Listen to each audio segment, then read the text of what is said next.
Even if you're really competitive, it's not worth it. Don't do political assassination or stuff like that. Please.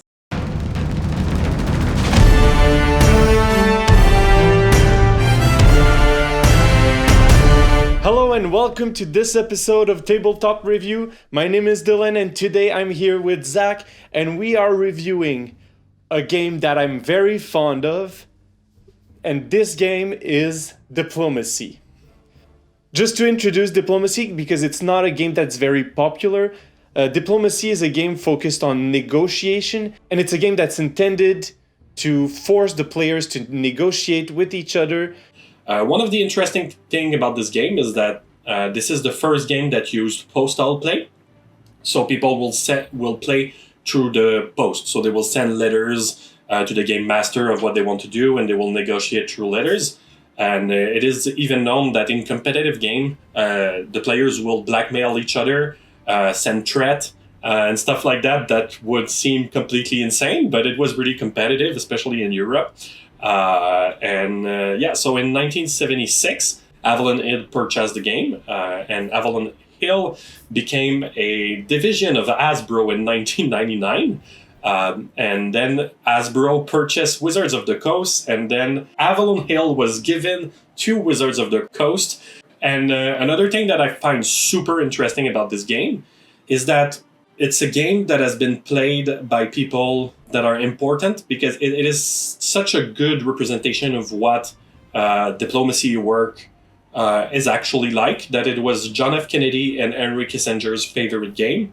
So we're talking about, people who did actual war. So it's a game that many people that are important in Parliament and in politics have played. So it is a special game. It's not a game that you usually play. And the game usually takes around 4 to 12 hours, according to the website. But if you play by mail or if you play in modern version on the internet, it's strongly possible that you'll play for multiple weeks, multiple months. Some people play for years on the same game, so it's kind of a complicated history. And there are some games that have 2-minute turns and the game can be done in less than an hour. Yeah, that's true. Of course, I was talking about the official release of the board game, which is 4 hours minimum. Yeah. But yeah, today people play in an hour up to 7 years. We will use our regular ratings, so it's 10% for presentation, 30% for playability, 30% for mechanics, 20% for immersion, and 10% for support. We're ignoring presentation, so let's get into the scores with playability. So, Zach, what did you think about the playability of this game? So this is a game that's really, really easy to learn.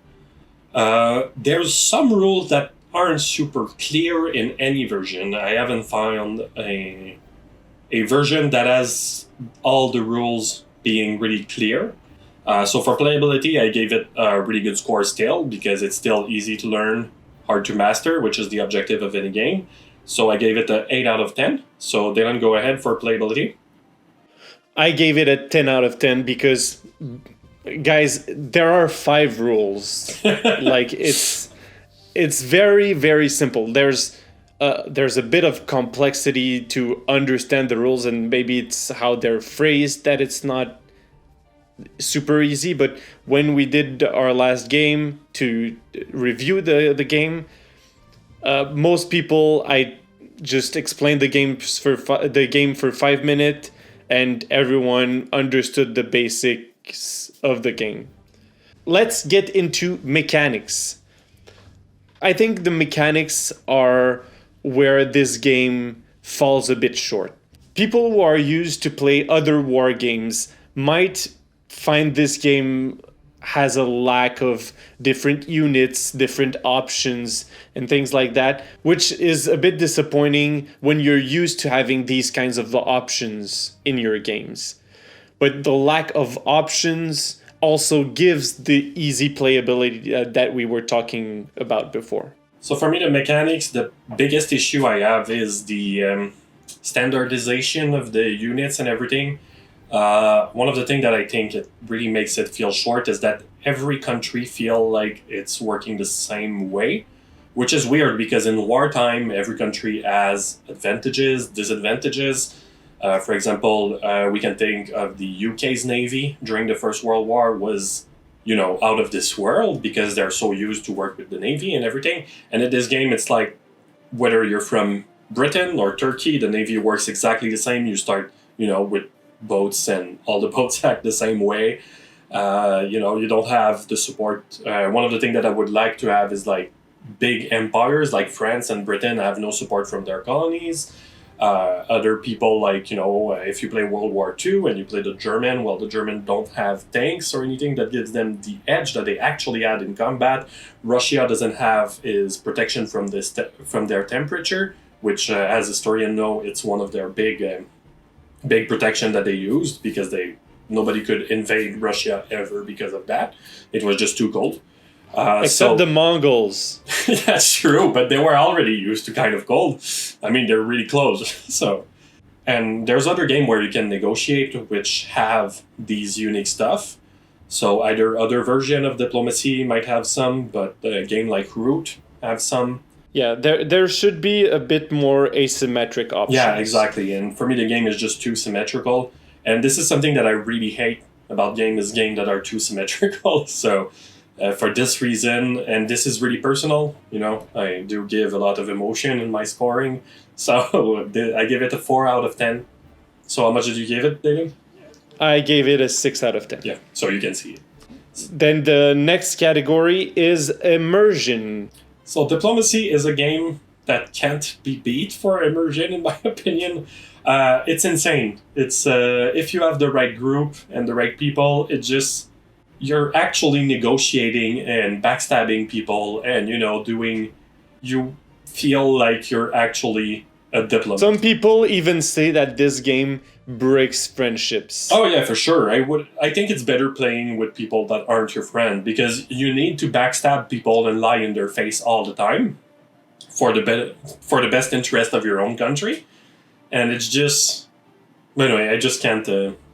Like there's no way you win this game without betraying the people you're playing with. So you're actually betraying some of your friends if you're playing with your friends. Yeah. And backstabbing them. And as I said earlier, there's people who, when they play competitively, they'll go like up to really intense betrayal, like trying to bribe people and stuff like that you wouldn't see in another game. But it's just, for this game, it's part of the game.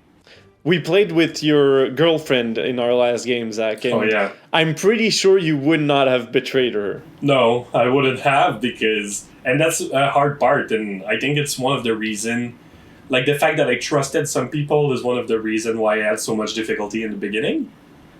It's like I trusted the wrong people, so they backstabbed me. So, and it's just I'm just so not used to game like that, but it's really fun. I really liked it. And it's not like, maybe some people will see it, oh yeah, but you got backstab people in game like Among Us, right? But in this game, it's not small backstab. It's backstab that you can do for multiple turns, and the backstab aren't like a 2-second thing, It's not you're arguing and press a button. It doesn't feel the same at all. No, it's like, if you're playing, especially if you're playing by mail or something, I mean, the backstab can last for months. Okay, let me just jump in. So, I mean, yes, you can feel betrayed in Among Us, but it's not the same at all, because a game of Among Us is maybe going to be 5 to 15 minutes. Yeah. So you play your game, you get backstabbed. Oh, that was funny. Then it's my turn. I'm the imposter, and you backstab people. And sometimes it doesn't feel like a betrayal. It's just like, oh, he backstabbed me. But in this game, it's really like you have to make yourself friends with other players, with other countries. And then after being their friends and their ally for multiple hours, they can just turn around and take half of your territory. Yeah, in one turn. Because the thing is that the way support works in this game is that you need to be 2 people to conquer 1 person that is actually defending, right?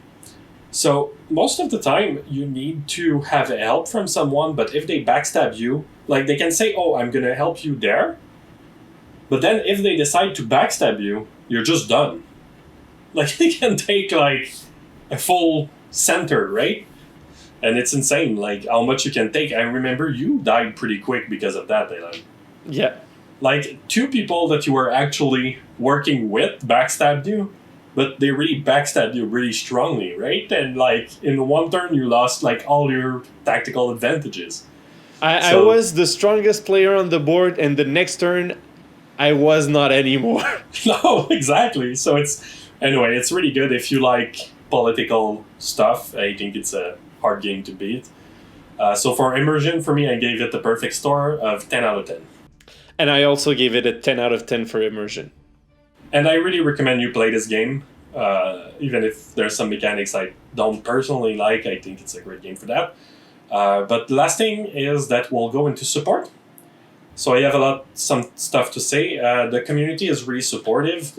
There's a lot of places where you can play diplomacy. I have a couple here. So web diplomacy, V diplomacy, play diplomacy, backstabber, Nexus diplomacy, diplomail, which is only in Russian, Staber Foo, and Redscape. And there's the conspiracy app, which I guess you played a lot, Dylan, right? Yeah, this is the one I use the most.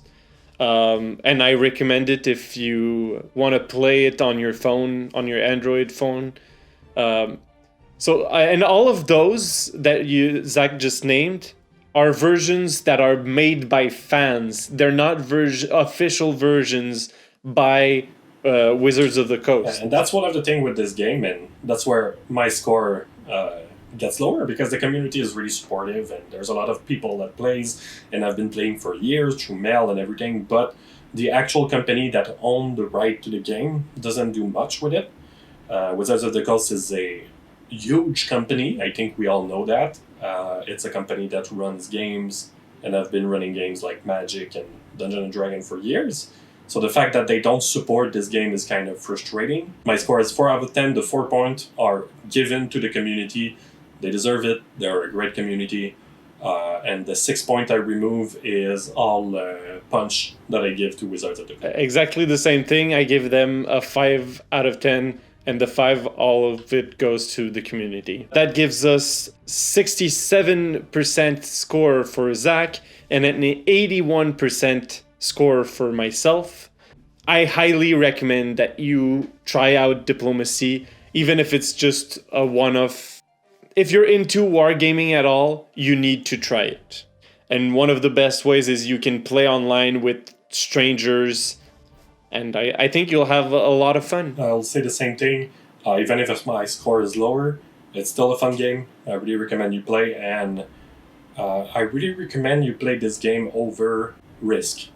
If you're having your friend over for a long wargaming session, I would say try diplomacy instead of Risk.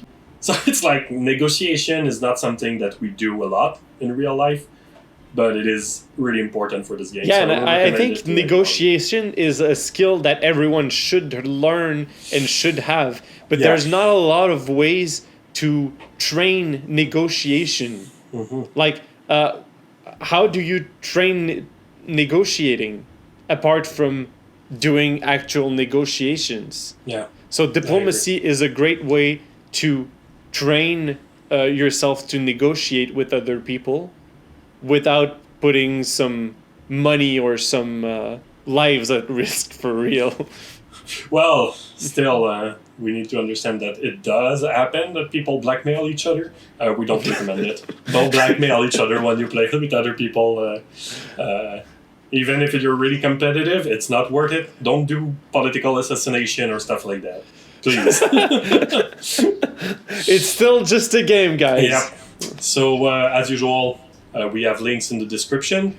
Today it's a buffet, so please take all the links that you need in the description below. Yeah, and there's going to be a link to all of the fan-made games of diplomacy. Yep. So if you want to try any of them, there's going to be a link in the description for that. Yep, there's also cool links, so, just take one. Like my shirt, so if you want to get a Diratia shirt, yeah, why not? Link in the description. If you want to get an awesome sword, get a Calamistle sword, link in the description. So, let's go and negotiate. Have a great day, everyone. Make sure to like, subscribe this video, and we'll see you in the next one.